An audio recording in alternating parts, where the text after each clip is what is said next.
మెదక్ జిల్లా చిన్నశంకరంపేట మండలం సూరారం గ్రామంలో ఉద్రిక్తత నెలకొంది. ఓ యువకుడి హత్య, మరో వ్యక్తి ప్రతీకార హత్యలతో గందరగోళ వాతావరణం నెలకొంది.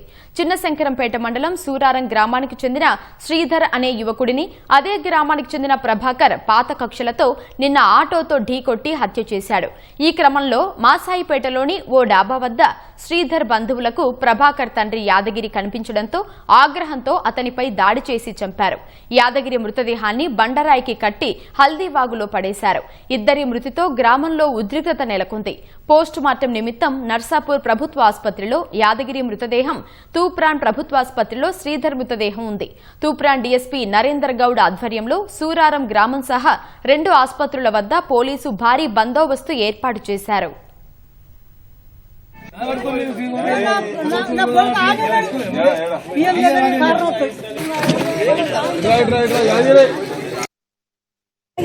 నా కొట్టు దగ్గర కచ్చిరట. నేను జ్వరం వచ్చిందని ఇంట్లో పడుకున్నా. పోగానే ఒక పక్కింటి పిల్లగాన్ని శ్రీధర్ గారు వచ్చిందట అనగానే అమ్మ అది ఎద్దొస్తాడు ఫోన్లో తిరుగుతూ ఉండే. ఫోన్ చేసి అని మనుషులు పట్టనిస్తలేరు, అని ఉండనిస్తలేరట అని కట్టమని నేను ఉంటే ఉండరా నేను సబ్జెక్ట్ వెళ్ళిపోతా అని వచ్చిందట. వీరికి రాగానే ఆయన దీన్ని తిరగోవాల 3 మాటలు 4 మాటలు దింపిరట. బండి తిరగోల తిరిగిరట. 4 రట కాడి మనిషి ఉందట. రాడు తీసుకొచ్చిర్రు, కొట్టిర్రు. మళ్ళా ఇష్టం ఉన్నంత కదా బుద్ధి రావడం ఉంది. ఇంత సరుపుకుంటే బుద్ధిరట. ఇక బుద్ధి రాడు తీసుకొచ్చిర్రు. రాడు తీసుకొచ్చి కట్టమని పానం తీసి పోయిర్రు. ఒక ఆమె ముసలామె ఆటో దిగిందట. ఆటో నీళ్ళు తీసుకొస్తానదట. నీళ్ళు వస్తాట. నీళ్ళు వయ్యకు పయ్యకు అన్నాడట. ఇక నేను ఇంటికాడ మళ్ళా ఏం చేసిన ఇంటికాడ కూర్చున్నా. ఇంటికైనా వచ్చి ఒక్క పిల్లగాని గుద్దిపోయి మన అని అన్నాడు. మా ఇంటి ఒక పిల్లవాడు బోర్లో తీసుకొచ్చారు. అయ్యో నా కొడుకేరా అని అయితే నేను గుడిపోయి మొత్తుకుంటూ వచ్చేవరకనే కథ ఒక్కడే ఇట్లా ఉన్నాడు.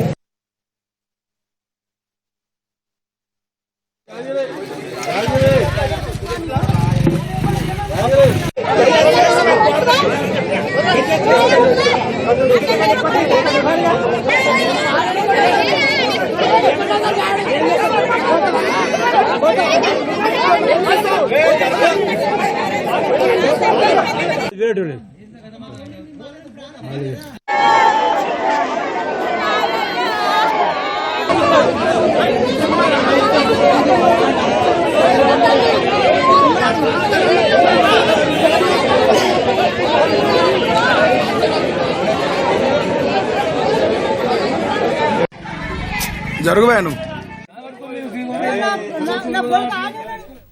మెదక్ జిల్లా చిన్నశంకరంపేట మండలం సూరారం గ్రామంలో ఉద్రిక్తత నెలకొంది. ఓ యువకుడి హత్య, మరో వ్యక్తి ప్రతీకార హత్యలతో గందరగోళ వాతావరణం నెలకొంది. చిన్నశంకరంపేట మండలం సూరారం గ్రామానికి చెందిన శ్రీధర్ అనే యువకుడిని, అదే గ్రామానికి చెందిన ప్రభాకర్ పాత కక్షలతో నిన్న ఆటోతో ఢీకొట్టి హత్య చేశాడు.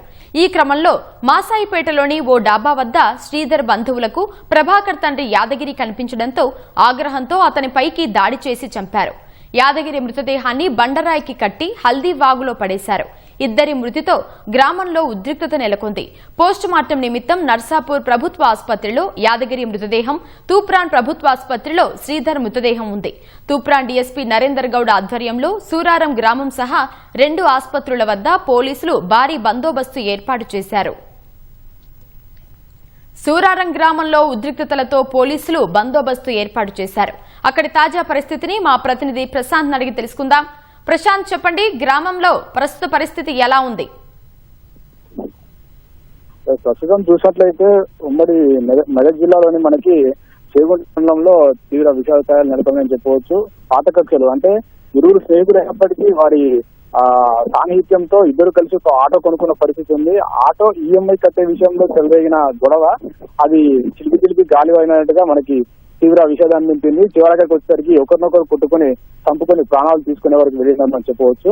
ఇక్కడ చూసినట్టయితే చేగుంట మండలంలోని అనంతసాగర్ లో విషాదం చోటు చేసుకుంది. ఆ అనంతసాగర్ గ్రామానికి చెందిన మనకి యాట శ్రీధర్ మరియు అలాగే ప్రభాకర్ ఇరువురు మిత్రులుగా చెప్పుకోవచ్చు. ఇరువురు మిత్రుల మధ్య ఈ ఆటో అంశంలో నెలకొన్న వివాదము అది కాస్త అలా ప్రాణాలు తీసుకునే వరకు వెళ్ళింది.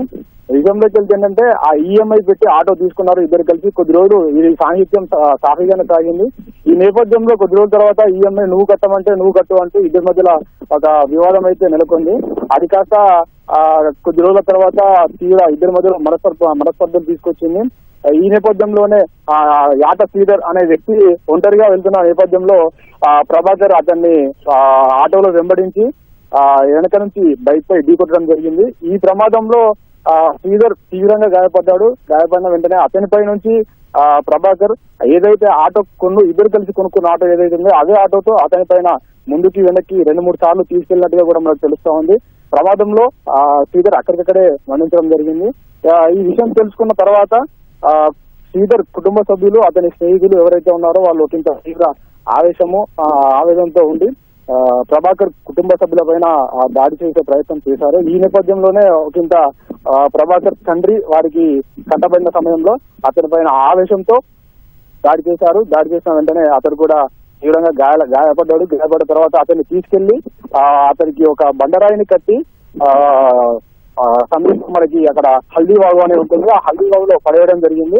ఈ నేపథ్యంలో ప్రభాకర్ తండ్రి సైతం మరణించడం జరిగింది. విషయం తెలుసుకున్న పోలీసులు అక్కడికి వెళ్లి శ్రీధర్ మృతదేహాన్నితో పాటు ఆ తర్వాత ప్రభాకర్ తండ్రి మృతదేహాన్ని కూడా తీసుకుని ప్రభాకర్ తండ్రి మృతదేహాన్ని నర్సాపూర్ కి శ్రీధర్ మృతదేహాన్ని తూఫాన్ హాస్పిటల్ కి తరలించారు. ఈ నేపథ్యంలో వారికి పోస్ట్ మార్టం జరుగుతూ ఉంది. ఒకంత చూసినట్టయితే చిన్న అంశము 2 కుటుంబాల మధ్యన చిచ్చుగా మారింది. మొత్తానికి ఆ గ్రామంలో తీవ్ర విషాదం నింపింది. పోలీసులు ఒకంత సర్ది చెప్పే ప్రయత్నం చేసినప్పటికీ అది సర్ది కాకుండా ఉందని కూడా చెప్పుకోవచ్చు. ఇప్పటికైతే పోలీసులు గ్రామంలో పటిష్ట బందోబస్తు ఏర్పాటు చేశారు. ఇంకా ఇది విషాదాంతంగా మారకుండా ఉండడం కోసం అని చెప్పేసి పటిష్ట బందోబస్తు ఏర్పాటు చేసి గ్రామంలో పటిష్ట బందోబస్తు చర్యలు చేపడుతున్నట్టు పోలీసులు చెప్తున్న పరిస్థితి ఇక్కడ ఉంది. అలాగే ప్రశాంత్, అక్కడ ఎలాంటి అవాంఛనీయ ఘటనలు చోటు చేసుకోకుండా పోలీసులు ఎలాంటి చర్యలు చేపట్టారు? మొత్తంగా చూసినట్లయితే గ్రామం మొత్తంగా భారీ పహారాతో పోలీసులు బందోబస్తు ఏర్పాటు చేశారు. వారి బంధువులు 2 వర్గాలకు సంబంధించిన బంధువులు కుటుంబ సభ్యులను వేరువేరుగా ఉంచే ప్రయత్నం చేస్తున్నారు. ఎలాంటి గొడవలకు తావివ్వకుండా ముందస్తుగా ఏర్పాటు చేసిన పోలీసుల పకడ్బందీ చర్యలతో ఒకంత ఇప్పటికైతే ప్రశాంతంగానే ఉందని చెప్పుకోవచ్చు. ఒకవేళ పోస్ట్ మార్టం తదనంతరం మృతదేహాలను తీసుకొచ్చిన తర్వాత ఏమైనా అల్లర్లు చెలరేగే అవకాశం ఉందని చెప్పేసి గ్రామస్తులు అభిప్రాయపడుతున్నారు. ఈ నేపథ్యంలోనే మరింత బందోబస్తు కూడా ఏర్పాటు చేస్తామని చెప్పేసి పోలీసులు ఇక్కడ చెబుతున్న పరిస్థితి ఉంది. రైట్, ధన్యవాదాలు ప్రశాంత్.